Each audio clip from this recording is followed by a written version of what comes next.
their preparation for this match? Are they going to run something back very similar, or can we see Origen finally try to adapt game to game? Well, we'll find out, because last time around they did ban the Syndra, the Kalista, and the Yuumi. They've replaced the Yuumi with an Azir ban, the same three from Rogue, Karthus, Gragas, Gangplank, and it is Rogue that have now insta-locked the Renekton. It was Senna TK last time when it was swapped, and this time Senna and Sett. So we've got that flex pick in the Sett, a couple of options where it can go, and obviously with the Yuumi being open, with it already being banned, we can see that Yuumi's locked in. So is this Zilean mid? Zilean support. Yeah. So Origen have actually learned from Fnatic here. They got beaten twice when they themselves played the Ezreal Yuumi in the bottom lane up against Hylissang's. I guess now it's a signature Zilean support here. So the idea here for Origen is that it is going to be all in on the top side of the map, because Senna Zilean is miserable to try and dive. It just isn't fun. Once level 6s come through, it is not going to happen. And pre-level 6, well, you're Ezreal and your Yuumi. Let's face it, you're probably not the most insane duo for diving towers early in the game. So this is going back to Origen's roots in game number 2, because in game number 1, yes, it was Renekton in the top lane, but they didn't have the tools to necessarily play around him. In this game, they're saying, forget about bot lane, we don't need to invest down there, and now I want to see Xerxe on something that can play through Alphari. Okay, now explain this to me. I understand the Yellow Left ban, the Jarvan ban, the LeBlanc ban, but were you really expecting Alphari to run Quinn into Renekton? Honestly, the reason yes. So this Sett, where is the Sett going? Mid? Because with the... Yeah. So I think Sett mid lane for Nukeduck, and with the Kennen locked in, that's almost surely confirmed here. We'll wait till the final pick, of course, but Quinn into Renekton is no slouch in the top lane, so really devastating matchup. Now they've got the Kennen in here too, which when combined with the Zilean is so nasty, because let me tell you, when you're playing Kennen and Zilean presses E on you, you have the freest team fight of your entire life. It is so much fun. You zoom into the backline, Ezreal isn't going to be able to escape from you, Corki's not going to be able to escape from you, so I really like this idea. Now I just feel like we need Xerxe on like a primary initiator, which is where the Sejuani steal away is going to hurt him, because there aren't a ton of great options left with the Jarvan and the Gragas Vander. Go for Vi. Come on, lock in the Vi, press the ultimate, and then throw everybody else. No, I am kidding, of course, not going to be the case. Oh, it's Sett jungle! So Cassiopeia mid, Sett jungle? Okay, this is really interesting here. So, Sett jungle hasn't really caught on a lot in Europe. I've seen it played over in the LPL a bit. I've seen it played in NA for a couple of games as well. It's an interesting one because Sett, let's be real, isn't the most insane jungler. Like, he clears his jungle all right, but he doesn't have the most ridiculous ganks. Expect Xerxe to go for the Predator boots on this as his rune choice, because that does enable him to do something in the early game if he does want. But what Sett is very good at is actually diving towers, because of that W grit pass. When you pop that, he can take super well. And when you lock someone under a tower, well, it doesn't matter how slow Sett is, you can't run away from him if he's coming in from behind you. So I actually think this is a game where Xerxe is going to try and put attention around the top lane. If it's not diving for Alphari, it is buying him space to try and build up a CS lead in this matchup and get turret plates. This is a really good switch up from OG. I like it a lot. Now, that being said, Rogue have a lot of good tools as well. It's just because Origen are changing things, I'm more excited for them coming into game 2. Yeah, but like this feels like a huge change to me. This look, everything about it just doesn't... It's caught me so off guard, I'm almost at a loss for words. We'll find out how it plays out in just a moment as Rogue take on OG.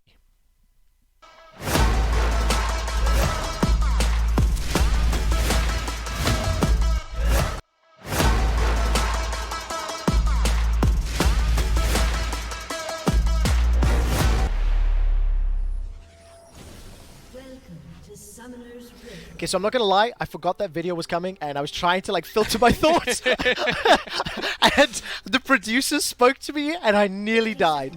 So now we're in game. Right, Ender. And I understand. Yes, I am indeed. I'm alive. This is not Zombie Trevor coming to you from Berlin, Germany.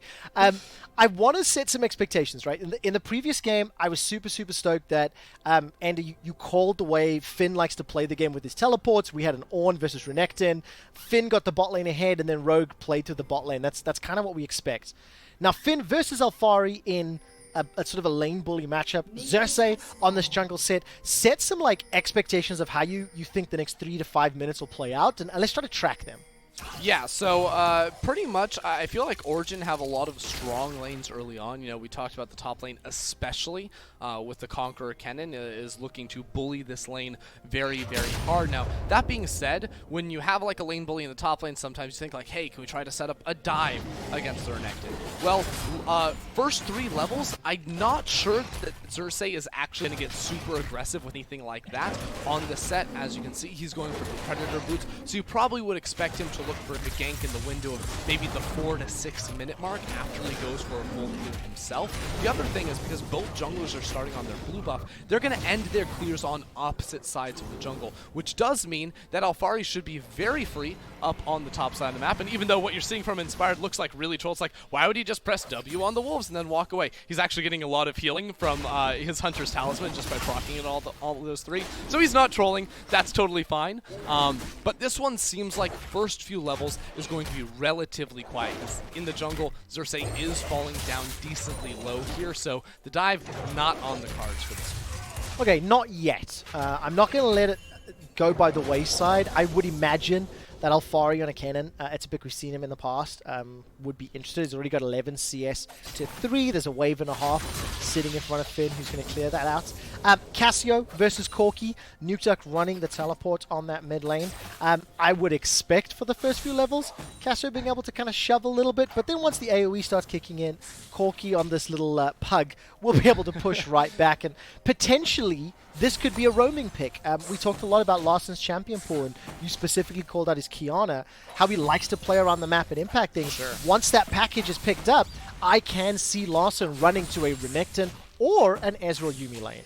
Yeah, I mean, looking around the package windows is definitely going to be an opportunity for him if he's able to team up with Inspired and make some plays happen. I actually think when there's a Kennen in the game, like, I would want to use that towards top lane almost exclusively, because as soon as Renekton can get like a kill or 2 in this matchup, Kennen doesn't have flash, all of a sudden Kennen can't really punish you at all in this lane. For now, it's going to be very dominant. I would like to pivot back to the jungle real quickly, because Xerxe's path was super interesting. It looked very standard, but because Inspired went buff into his Krugs and then back towards topside, and he had a ward on Inspired, he actually got the bot side Scuttle Crab. Now he's getting the top side Crab as well, and is trying to track Inspired. So he knows Inspired is on the top side of the jungle. That's why Alphari is playing relatively safe. That's why Xerxe is back up here. And this is what Xerxe loves to do, is path around the enemy jungle, find him out, and then start to get things happening. Somebody's going to get punched in the face. He has smite, and he has level advantage too, so he should land the smite. And he does indeed. Xerxe sneaks in, currently double the CS. We'll have to see what the gold equivalent works out to. Alphari, 12 CS up on Finn.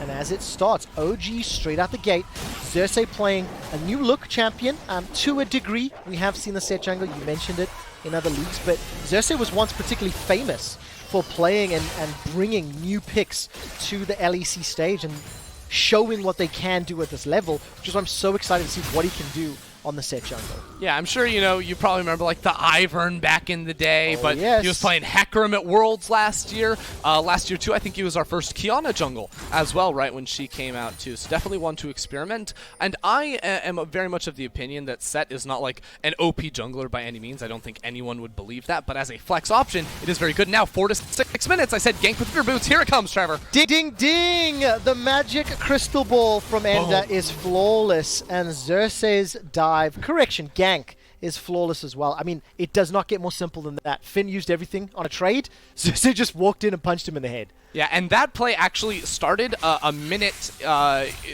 before that, actually, because Alphari had pushed the wave up towards Finn's tower and had the option to keep pushing it in, but he decided, no, I'm only going to last hit the minions. I'm not going to auto-attack away at the wave. It ended up building up this big wave in, so Finn was overextended without having a reset, so no items coming through for him just yet, and he's stuck up in this lane trying to push the wave in. Then Xerxe shows up, and Inspired is bot side. Why does Xerxe know Inspired is bot side? Well, it's because he went top to bot initially, meaning his Krugs, his Raptors were respawning, and none of his topside camps were available. So Xerxe knew with like 99.99% certainty that Inspired could not be there, and it was the easiest gank of his life. And you said this in game 1. Xerxe sees all options. He's a jungler that tends to be very informed.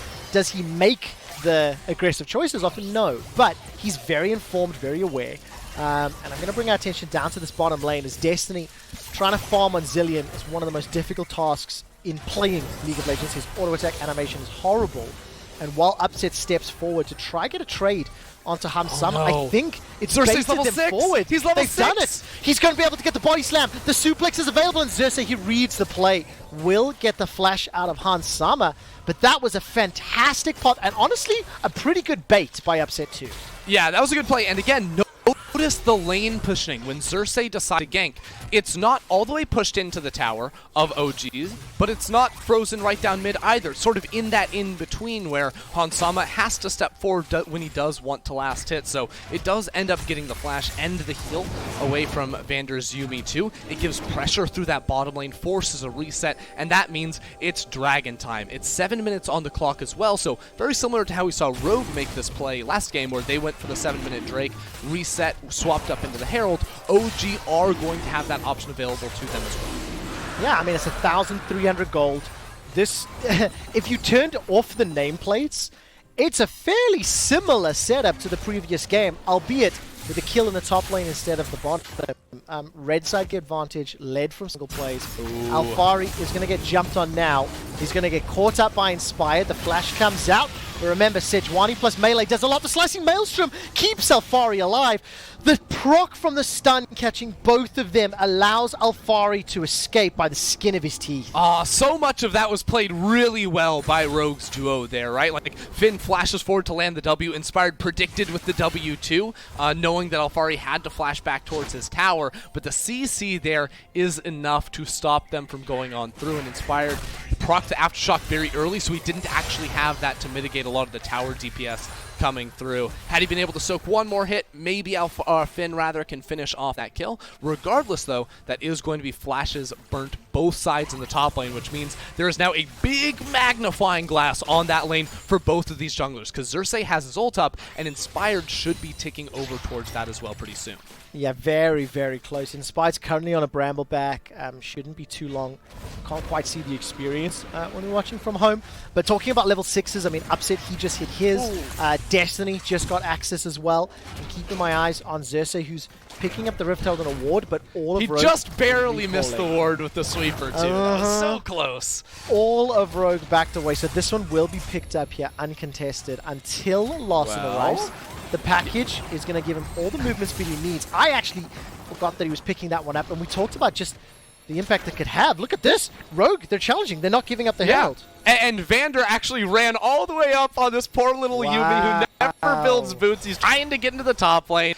And this still turns into a win here for Origen, because yes, the Herald was stopped, was slowed down, but now Vander is stuck in the middle of the jungle. He's like, well, Hansama, I hope you didn't miss too many minions down there on the bottom side. And even if a fight had broken out, notice that because it is the fasting Senna, Destiny is rocking the TP on the Zilean. So, in the event that a topside play ever happens in the near future, there's going to be a Senna global ultimate coming in for damage and shielding for her allies, as well as a teleport into Chrono Shift to try and save OG. So they are going to be able to once again start this up on Vision. OG don't care. They still don't know that it's actually warded out, but because of the globals, they have those tools.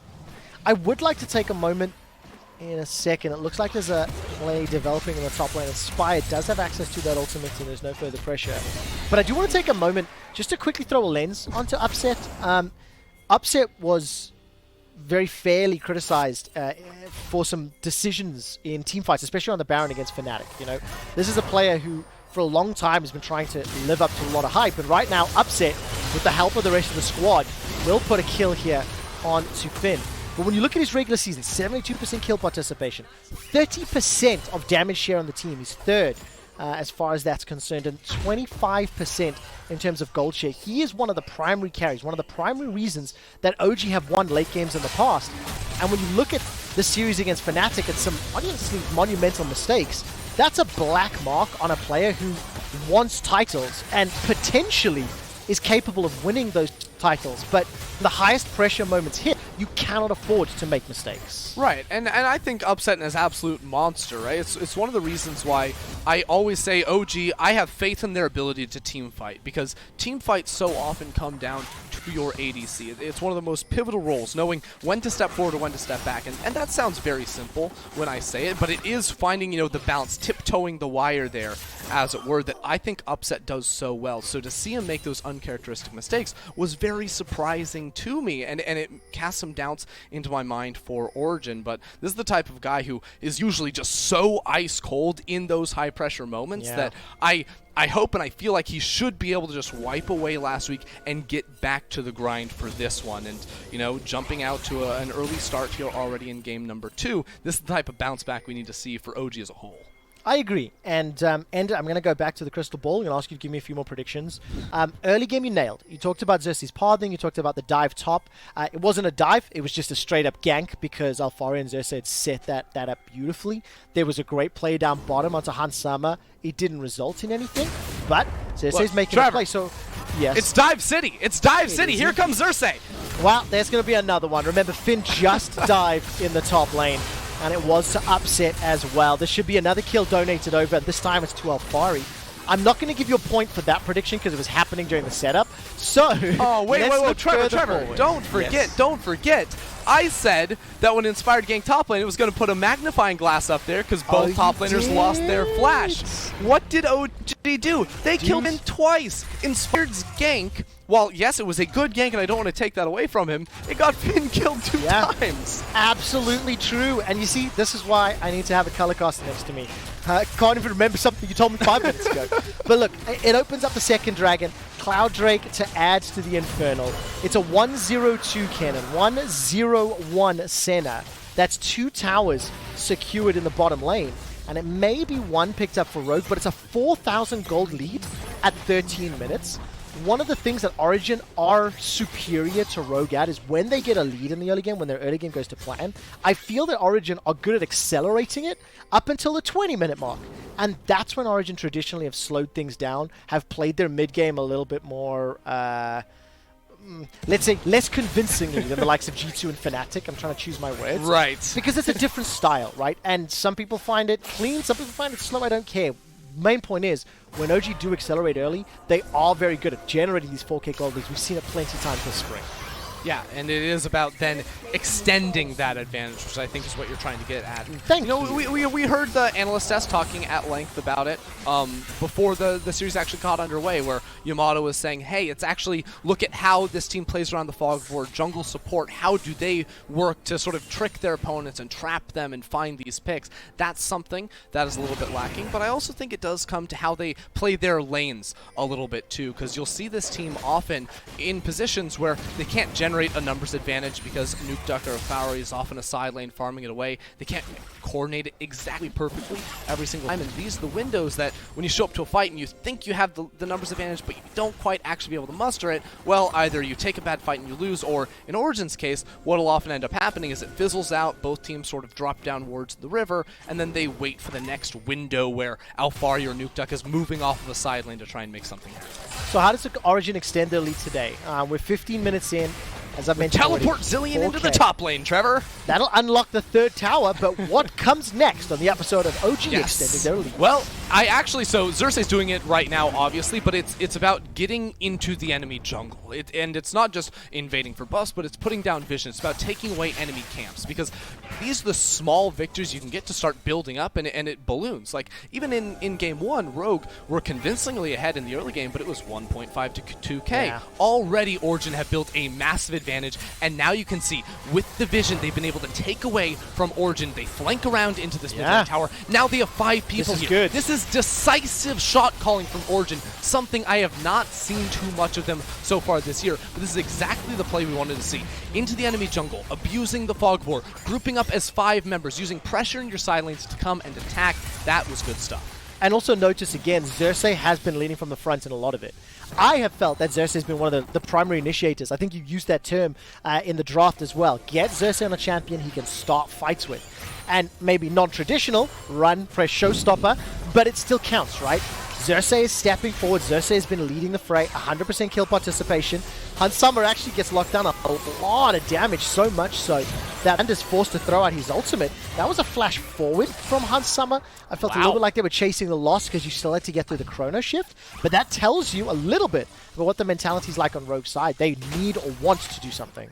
Yeah, I mean, that was just strange, right? Like, even if you do manage to get the kill when there's a chrono shift there, like, what is that? Is that worth a flash? I'm not exactly sure right now if you are Rogue and you're just trying to sort of buckle down and keep this gold close here. That seemed way too ham in my book, especially like there's a Mikhail's Crucible. I didn't quite catch if Yuumi used that, but she could have used that to break the snare going down to Hansama, and then maybe you look to go on forward here. Regardless, I'm scratching my head off of that one. Yeah, I mean, there's a term that we don't hear too often. It's like chasing the loss. When you are behind, you're in a deficit, you want to chase something to avoid the loss. It felt like one of those plays. I mean, as it stands, yes, I think Hansama's doing a great job. 16 minutes, 43 seconds in the game, 170 CS to his name. There's been a couple of ganks thrown his way. He's trying to make a proactive moment, but Ezreal, Yuumi, they want to get 2 to 3 items. That's when they really want to take over the game. And OG, they've got a significant lead. But how do you expect this late game to play out? Once we get to the scaling side, you know, I feel like there's enough tools on OG's side, but how do they play it out? Yeah, so Origen's teamfight is actually really interesting because they don't have a great primary initiator. Neither Kennen doesn't really want to go in first, Sett doesn't really either, as actually OG and Destiny are trying to get down here towards the bot side, should be able to force them off of the tower. And the Proto Belt finished, clear wave. As a side note, I hate gunblade on Kennen. Please build a Proto Belt. Don't try to split into playing a side lane and group of the team. Just go for the team fights. And that's exactly what OG want to do. That's exactly what OG are good at doing here. So what they want to actually do is use Predator on Xerxe and Zilean speed up on the Kennen, and that's how they start a fight off. It's about being able to find flanks onto the very slippery Corki or an Ezreal, CC lock those players down, and then the team fight should be a pretty much insta-win because OG's comp has so much damage. They can snipe you with the Senna ult from very far away as well. So it really is about just run at them, get around the corners that they don't necessarily see you coming from to find the pick, and then the fight looks very good. Because if that initial jump in from a Kennen or a Sett doesn't pan out all that great, well then you've got a Corki, you've got an Ezreal, a Yuumi, all very good scaling champions beating down on you as you try to run away from Rogue. And if anybody is just joining us, OG, despite losing game 1 fairly convincingly, they found a number of flanks. They found a number of opportunities to get either Alphari or Nukeduck in from the side lane, or these sides of team fights and objectives, but it wasn't able to go in their advantage. So let's see what happens this time around. Nearly 20 minutes on the clock. Baron is coming up in a few minutes' time, and with the exception of Finn being turned into leather belts, handbags, and a pair of boots for all 3 of his deaths, everyone else on Rogue is doing pretty okay. So Rogue need to find a way back into this game. You have to imagine a teamfight around an objective is one of the tools, but what else can these players do to, you know, maintain a hold of the series? Well, one thing, as I see it sort of setting up here, that Rogue likes to do in mid-game when they are lost is actually Inspired and Vander will team up and go and attack side lanes, and it's something you don't see a ton of other teams in our league do. They're much more, wait a second, here comes the Zoomies. Xerxe running in for Larssen. Predator running forward. That's the Sejuani ultimate and a flash for just what I believe Predator. That is the most worth run I have ever seen. Rogue are running scared because they would have died if they didn't. That Usain Bolt up in the top lane like Xerxe's trying to win an Olympic medal. He's just running him down. He can't, like Larssen's flying a plane and he can't escape from him. Oh man, Xerxe still finds the engage. The railgun comes out. One more shot is all that's needed. Upset 2-0-1-1. The Rift Herald will get another charge. Despite the first attempt not working, Xerxe again flanks around the side, gets the engage with the showstopper, and finds kill number 4 for OG. All right, I like this kind of Origin, right? Like, everyone, like, round of applause. This is what we want to be seeing. They're just absolutely smashing Rogue because, honestly, Rogue's comp feels a little bit like what OG had in the last one, where they have good scaling options, but it's hard for them to force a fight, especially from a deficit. They don't want to be the ones going forward. They're going for the scaling. They just finished, like, look at the items between Corki and Ezreal right now. It's comical. They're going for the scaling. They have the Miramanas, right? So, like, time is what they need, but again, they're looking at a mountain soul spawning in 4 minutes here, so we'll watch this play one more time, because Xerxe just picks up Inspired to try and get over towards Larssen, who again has no summoner spells, and that's how he bypasses the lack of like gap close, right? First it's the Predator, then it's ulting the frontliner just to get on top of the backliner, and a very nice combo there, as we mentioned before. The range of Senna's ultimate to snipe and finish off those kills is something that is going to be lethal to Rogue in these later fights. And it's fantastic to see when Origen do get ahead, they accelerate it, they extend that advantage. That was the phrase I was looking for, and I just could not find it earlier. And it's also important to remember that like this series is an elimination match. Whoever loses is done. You know, the winner goes on to play on Sunday against G2, but there is a lot on the line here. And I want to see how the series now continues to develop. The team that has got ahead early in Game 1 and Game 2 has been able to accelerate to the point that there's a lot of faith and confidence they will win the game. I mean, Origen, 6,500 gold up, a minute and a half away from the Mountain Soul.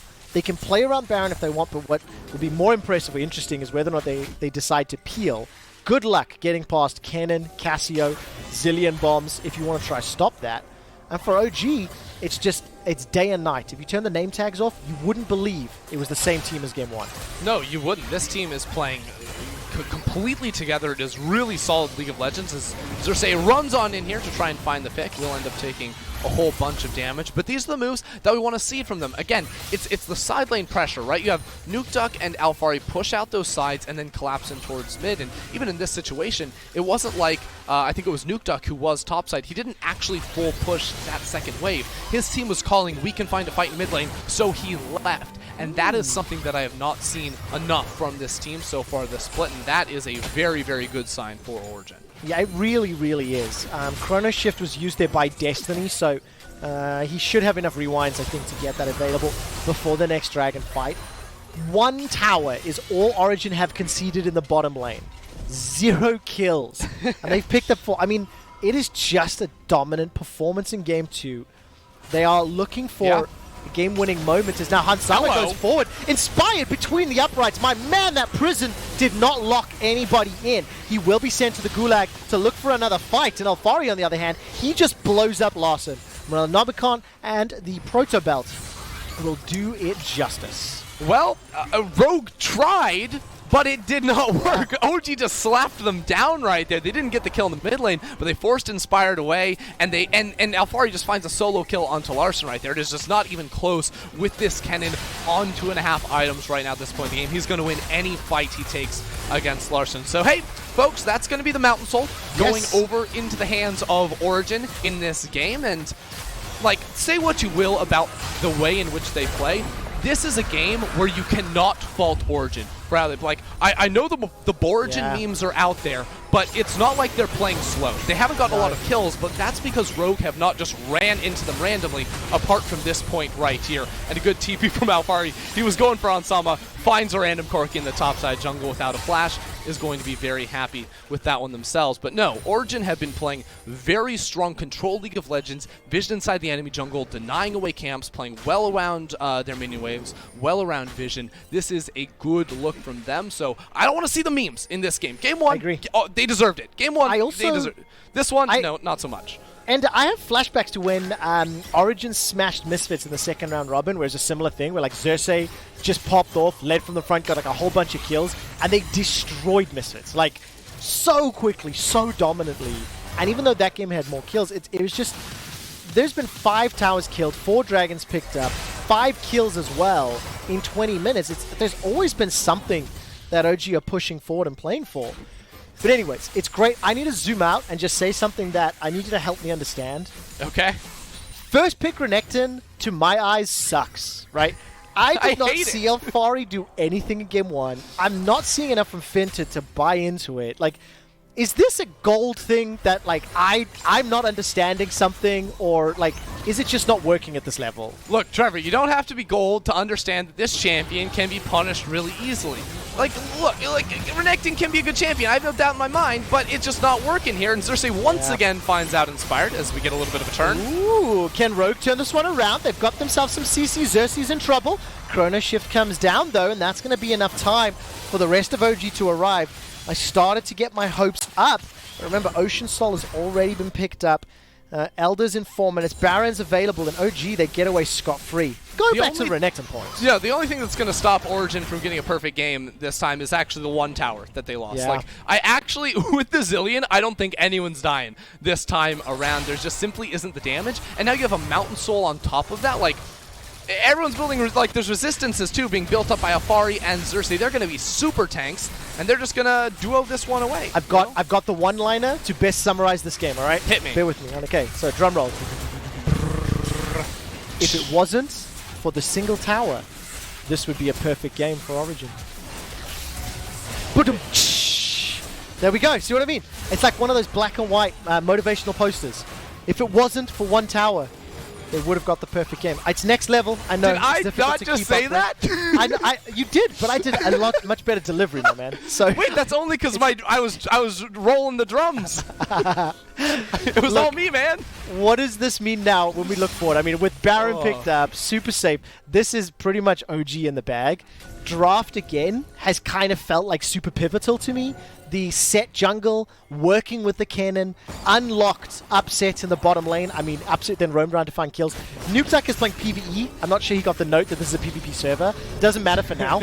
But like to me, Red Side Draft has sort of won both games. Right. So there's a couple things here that I think we need to unpack. The first is, while I don't love the Renekton pick, it is not the reason why either of these two teams have lost their games. Like, I think there are better options out there. I don't think the priority is necessarily justified, especially off of what we've seen. Like, if you just literally look at how Renekton's performed in the last, like, 3 weeks globally, like, you can probably, like, learn something with that pick. But what I will say is I do not like Yuumi in the bottom lane. Because, like, you're picking all scaling next to a Renekton.